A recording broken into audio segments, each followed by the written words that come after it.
이거는 일부 아파트 재건축 단지 용적률 한두 개 풀거나 10개 정도 푼다고 해결되는 차원의 문제가 아니고 생활권의 폭풍 공급이 주어지거나 아니면 생활권 개조 같은 그런 도시 레벨의 정책들이 나와야 되는 건데,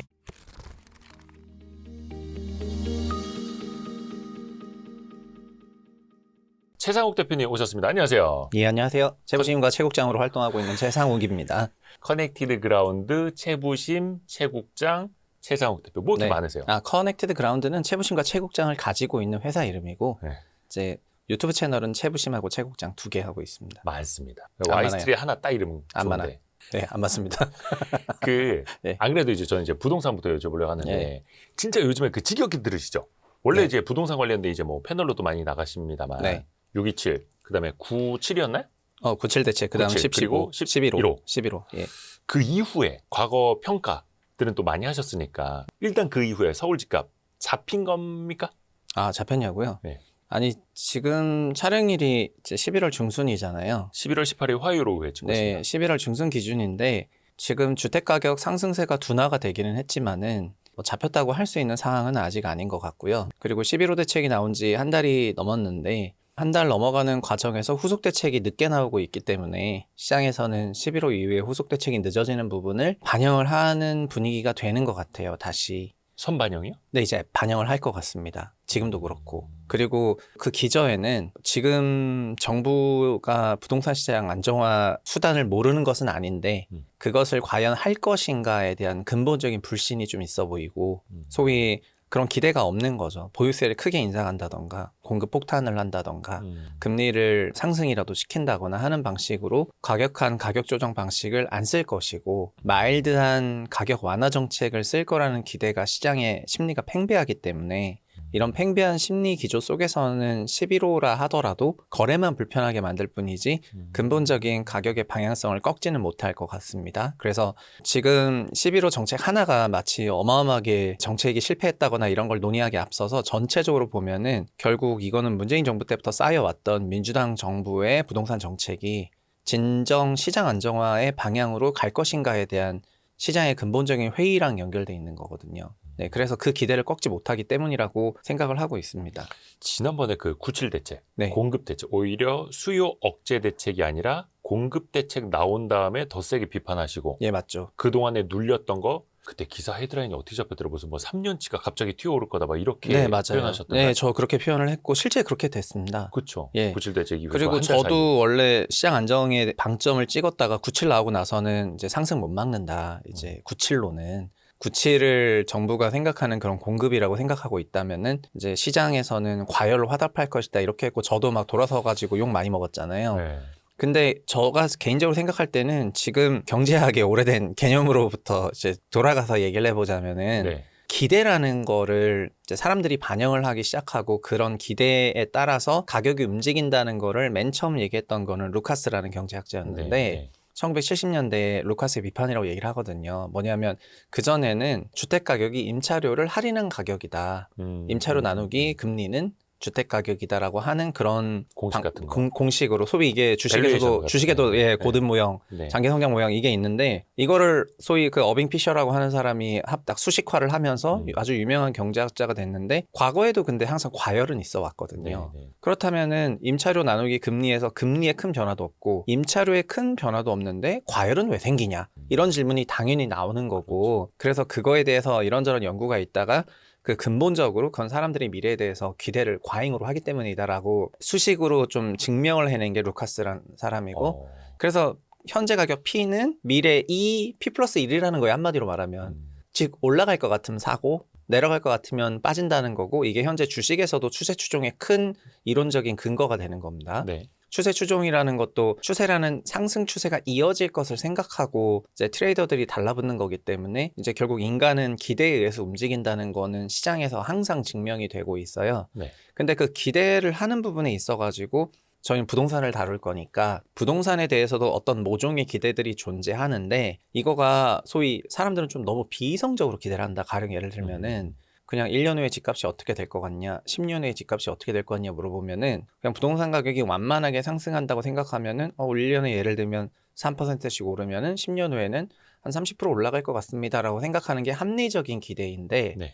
사람들한테 10년 후에 집값 어떻게 될 것 같습니까? 한 세 달은 시원하게 갈 것 같다 이런 식으로 사람들이 답을 하더라는 겁니다. 쏠려버리고. 예, 이게 03년 그 로버트 실러의 비이성적 과열이 만들어진다는 메커니즘이었는데, 그러니까 사람들이 그냥 미래에 대해서 너무 과잉 낙관을 하고 과잉 기대를 한다고 봤었던 거예요. 근데 아무리 사람들이 과잉 기대, 과잉 낙관을 한다 그래도 근본적으로 비이성적이라는 건 이성이 없다는 거니까 사람들이 비이성적인 존재는 아니지 않습니까? 그렇죠. 그래서 결국 그렇다면 비이성적인 게 아니라 어떤 이성적인 틀 안에서 과열의 원인을 찾아야 되는 건데, 거기서 이제 좀 활동했던 두 가지만 이제 좀 찝자면, 하나는 버냉키인데, 99년에 버냉키는 어떤 걸 얘기했냐면은 현재 이런 미시적인 균형 상태에서 기업들이 여러 가지 그 신용적인 부분에 있어가지고 결국 저희가 레버리지란 말을 쓰잖아요. 네. 이 레버리지를 활용함으로 인해 가지고 어떤 실물 자산 가격이 급격한 변동이 있을 수 있다는, 증폭된다는 개념을 이제 도입을 하게 되거든요. 네. 이게 현재 저희가 알고 있는 부동산도 레버리지고 주식도 레버리지고 하기 때문에 증폭된다는 건데 수식화가 된 거죠. 그래서 지금 알고 있는 담보이론, 대출이론, 신용제약, 담보제약 여러 가지의 근간이 버냉키로부터 만들어져 가지고 그거를 부동산에서도 갖다 쓰기 시작한 여러 학자들이 있었고, 부동산에서도 LTV 규제, DSR 규제가 그런 맥락에서 나왔었습니다. 그래서 그런 기조에서는 어떻게 생각을 했냐면은, 그러면 은행의 대출 규제를 하게 되면은 그런 부분에서 가격 안정화로 이어질 수 있다는 거고, 역설적으로 최경환 시절에 빚내서 집 사라처럼 대출을 풀어주면은 주택 가격이 또 올라간다는 그런 기대가 된다는 거거든요. 아주 이것도 뭐 너무 당연해 보이는 거지만 이런 과정에 진화가 있었습니다. 그러면은 대출만 왔다 갔다 하면은 가격이 다 잡히냐? 그건 아니지 않습니까? 그래서 2014년과 2017년에 그 도시의 승리라는 책을 쓴 에드워드 글레이저가 있는데, 에드워드 글레이저가 본인 연구에서 뭐라고 했냐면은, 내가 미국에 있는 많은 도시들에서 그 여러 가지 버블 양태를 보니까 공급이 쭉 따라붙을 수 있는 그런 도시들에서는 버블이 생각보다 안 일어나는데, 공급을 못하는, 그러니까 조닝 규제라든가 밀도 규제 때문에 도시의 택지 공급이 안 되는 데를 보니까 공급 곡선이 수직으로 서버려가지고 기대가 조금 과잉으로 나오면 가격이 앙등하더라. 그래서 에드워드 글레이저가 그 유명한 공급이 마찰을 일으킴으로 인해 가지고, 그러니까 버냉키는 레버리지가 마찰을 일으킨다고 얘기했다면은 에드워드 글레이저는 그냥 공급이 마찰을 일으킨다. 그런 식으로 결론을 내가지고 미국 대도시들의 특히 주택 버블이 많이 나왔던 이유들은 이제 그런 게 증폭된다고 얘기를 했었고요. 여기서 촬영일 기준으로 지난주밖에 안 됐는데 지난주 한국은행에서도 그 연구를 이어받아가지고 한국에도 서울 같은 지역에서 공급 부족에 대한 과잉 기대가 가계의 행동을 이제 매수로 이끌어낸다는 그런 연구를 써요. 그리고 하나가 더 있어요. 두 번째는 금리 부분인데, 금리는 아까 말씀드린 것처럼 그 담보 제약을 건드리는 거기 때문에 굉장히 중요한 메커니즘이지 않습니까? 그리고 저희가 22년에 금리 상승 때 매매가 빠졌고 금리 하락 때 장기적으로 매매가 상승한 것처럼 금리는 굉장히 중요한 기전인데, 금리에 대해서도 시장은 기대를 가지고 있습니다. 장기적으로 우하향할 거라는 아주 강력한 기대를 가지고 있거든요. 그러니까 그 기대가 깨졌던 게 22년이었는데 22년에 그 기대가 깨지니까 시장이 발작적인 하락을 경험을 했고, 근데 그 경험한 다음에 현재에 이르러서는, 그러니까 25년 시점에 이르러서는 금리가 다시 좀 제로 금리까지는 아니어도 다시 발작적으로 크게 튀어오르진 않고 그냥 추세적으로는 우하향하지 않을까라는 또 장기적인 느슨한 기대가 있거든요. 이런 기대 속에서는 금리가 결국은 우하향하는 방향으로 간다면은 전세가부터 시작해서 임차료 부담이라든가 할인율에 대한 그런 게 나타나는 거고, 그러면서 매매가 상승에 대한 기대치가 커지는 거니까 금리도 굉장히 강력하게 작동을 한다는 설명이 되는 거고요. 요즘 제가 연구하고 있는 분야는 여기 뭐 다른 것도 들어가지만은 드리고 싶은 얘기는, 제가 만약에 이 연구를 이어서 쓴다면은 말 그대로 민주당 정부의 부동산 정책, 그러니까 정책에 대한 어떤 기대값이 과거처럼 그냥 시장 안정을 진짜 하려고 진짜 정책을 쓸 건지, 아니면은 말도 안 정책을 쓸 건지, 저는 금융시장으로 빗대서 얘기를 해볼게요. 08년 글로벌 금융위기 이후에 주식시장에는 어떤 기대가 있냐면은, 시장이 무너지면 연준이 받쳐준다는 기대가 있어요. 연준풋. 예, 연준풋이 있습니다. 이 기대로 인해서 잘 생각해 보면 08년 이전의 시장 참여자들의 그 행동 패턴이랑 08년 이후의 시장 참여자들의 행동 패턴이 다를 수밖에 없겠죠. 좀 더 적극적으로 가는 겁니다. 왜냐하면은 받쳐주니까. 특히 20년에 또 받쳐주는 걸 받고, 그리고 지금도 뭐 예를 들면 요새 AI 버블이다, 뭐 시장 무너진다? 무너지면 뭐합니까? 어차피 받쳐줄 건데. 그러니까 바이 더 딥이 나오는 건데 거기에다가 바이 더 퍼킹 딥이라고 하는 거잖아요. BTFD라고 하는 게 바이 더 네. 퍼킹 딥이라는 게 그냥 거기서 그냥 엄청 살아 이런 거지 않습니까? 빠지면 사 어차피 네, 받쳐줄 거야. 그러니까 뭐 그 이런 거. 빠지면 사라는 가계의 행동이 결국 미국 주식도 요새 과열 논란이 나오는 거는 그냥 종전에는 주식시장이 어떤 메커니즘에서 움직이는 상승과 하락을 반복하는 위험 자산이었다면은 네. 08년 이후에 주식시장은 연준이 받쳐주는 그러면서 저점을 계속 높여가는 장기 우상향 자산인 거고 그런 생각이 든다면은 시장 참여자들의 동태가 달라지는 거거든요. 네네. 그러면 이런 동태가 달라진 상황 속에서는 이게 증폭이 되면 어떤 메커니즘으로 증폭이 되면은 과열이 발생할 수가 있는 부분이고요. 그게 유동성일 수도 있고 대출일 수도 있고 여러 가지를 갈 수 있습니다. 근데 한국도 잘 생각해 보면은 한국 부동산에 대해서는 한국 부동산이 미국 주식과 유사하기 때문에 한국 부동산을 그렇게 하락을 용인할 것인가에 대한 근본적인 정책 회의론이 존재하잖아요. 그러니까 미국 사람들은 401k 비롯해서 네. 자산의 대부분이 연금, 주식이고 네. 우리는 자산의 대부분이 부동산이니. 네. 그런데 저희는 한국 부동산 시장이 큰 조정을 겪었던 두 번의 공급 시기도 알고 있습니다. 그러니까 89년에 200만 원 착고하겠다 해가지고 92, 94년에 일개 신도시 200만 원 준공됐을 때. 노태우 정부. 네. 그다음 두 번째는 이명박 정부에서 그린벨트 풀어가지고 아니 그린벨트도 풀다니 이러면서 150만 원 보금자리 주택은 민간 미분양 쌓여 있는데 그때 또 공급 폭탄 내렸을 때 아 미분양이 쌓였는데도 공급 폭탄을 하면서 공급 정책을 쓰면 시장이 무너지는구나라는 거를 다 느꼈기 때문에 그 방법론은 다 알고 있습니다. 그러나 방법론이 있다는 거랑 지금 소위 민주당 정부들에서 그런 부동산 정책을 쓸 것인가에 대한 생각은 다른 거거든요. 그런 과격한 방법은 쓰지 않겠지라는 게 구치를 통해 가지고 드러난 거죠. 그러니까 구칠 대책을 딱 발표하니까 뭐가 드러난 거냐면은 결국 가계가 가지고 있었던 기대치라는 게 있잖아요. 과격한 부동산 정책은 쓰지 않을 것이라는 기대. 여기에 정확히 부합을 했고 저는 그래서 안도랠리가 나왔다고 생각을 하고요. 그래서 지금 1015는 그 자체로는 그냥 거래 규제이지 근본적인 부동산 가격을 움직이는 규제는 아닙니다. 주식을 그냥 증권사 어플이 한 3일간 멈춘다고 해서 주가가 빠지는 건 아니지 않습니까? 이익이나 뭐 여러 가지로 수급이나 이런 부분이 중요한 거지. 근데 지금 똑같다고 생각하거든요. 11호 규제는 일부 투기과열 지역의 LTV를 40으로 낮추긴 하지만은 생애 최초 같은 경우에 여전히 70이고 그냥 원래 전세 낀 갭매수가 있었던 지역에 주택가격 과열이 나타났던 거기 때문에 그 정책이 작동하는 지역은 서울에서 전세 낀 갭매수가 많았던 4분위 지역, 서울 3분위 지역 이런 데가 되는 겁니다. 근데 지금 이들 지역에서조차도 시장 참여자를 갖고 있는 근본적인 기대는 뭐 이러니 저러니 해도 서울엔 공급 없네. 구치를 보고 나니까요. 그 다음에 그냥 금리는 내려갈 것 같네 이런 생각이고 민주당 정부에서는 그냥 과격한 정책은 안 쓰지 않을까 이런 기대치가 그 여러 행동을 증폭시킨다고 생각을 하고 있고요. 그래서 지난주에 연구 논문 보면서 전 되게 공감을 많이 한 게